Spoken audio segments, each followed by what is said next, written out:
بسم اللہ الرحمن الرحیم۔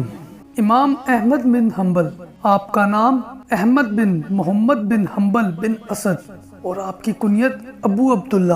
آپ عربی النسل ہیں۔ آپ کے والدین شیبان بن زحل بن سلبہ کی اولاد میں سے ہیں۔ یہ شیبان خالص عربی ہیں اور نزار تک پہنچ کر حضور صلی اللہ علیہ وسلم سے جا ملتے ہیں۔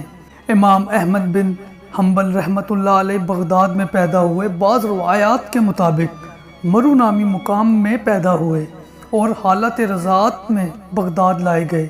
آپ کی تاریخ پیدائش 20 ربیع الاول 164 ہجری ہے۔ ایک قول کے مطابق ربیع الثانی میں پیدا ہوئے۔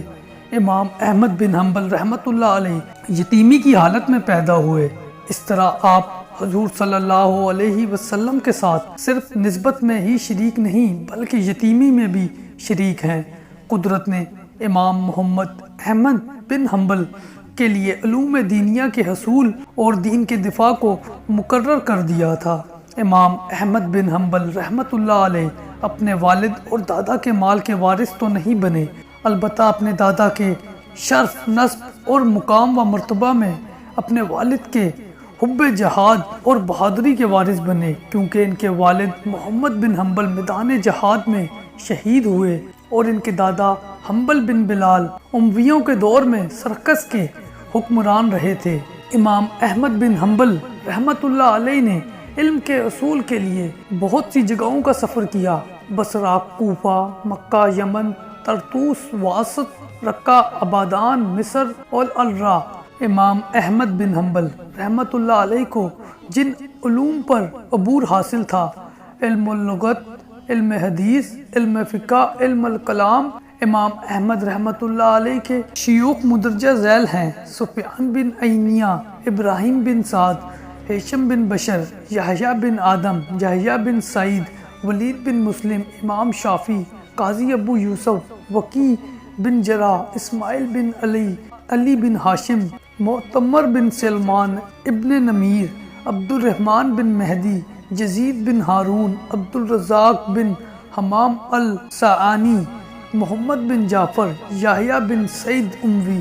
امام احمد بن حنبل کے مشائخ اور معاصرین میں مدرجہ ذیل حضرات نے ان سے کسب فیض کیا: عبد الرزاق، عبد الرحمن بن مہدی، وکیع بن جراح، امام شافعی، یحییٰ بن آدم، حسن بن موسیٰ اشب۔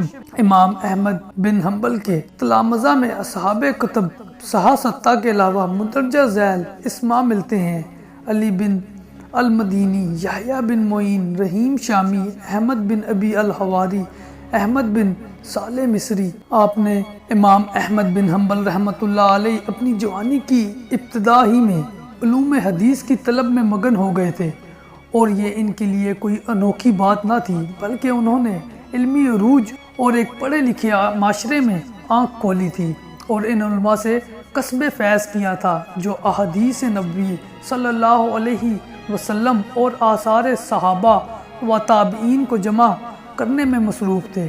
امام احمد نے اپنے مضبوط حافظے کے بلبوتے پر احادیث کا ایک ذخیرہ محفوظ کیا اور جمع شدہ احادیث کو تحقیق اور جستجو کی نگاہ سے دیکھا، تاکہ ان کے لیے یہ بات بھی واضح ہو جائے کہ جن کتابوں کو پہلے منصفین نے ترتیب دیا ہے، کیا اس میں حدیث نبوی اور آثار صحابہ کی تعریف ممکن ہے، اور وہ تصانیف اس بات کی صلاحیت نہیں رکھتی کہ لوگ سنت رسول صلی اللہ علیہ وسلم میں اپنے اختلاف کے وقت ان کی طرف رجوع کر سکے۔ امام احمد نے اس صورتحال کے پیش نظر ایک ایسی کتاب کا ارادہ کیا جو لوگوں کے لیے مرجع کی حیثیت اختیار کر سکے اور احادیث کی حفاظت میں معاون ہو۔ اس کتاب میں انہوں نے ایک عمدہ طرز عمل کو اختیار کرتے ہوئے ایک بہترین مسند ترتیب دی جو ایک مرجع کی حیثیت رکھتی ہے۔ پھر بعد میں امام احمد نے اس کتاب کی کانٹ جھانٹ کا ارادہ کیا، لیکن زندگی نے ان سے وفا نہ کی۔ امام احمد بن حنبل رحمۃ اللہ علیہ اپنی کتاب کے بارے میں فرماتے ہیں: میں نے اس کتاب کو ایک مقتدا کی حیثیت سے جمع کیا ہے۔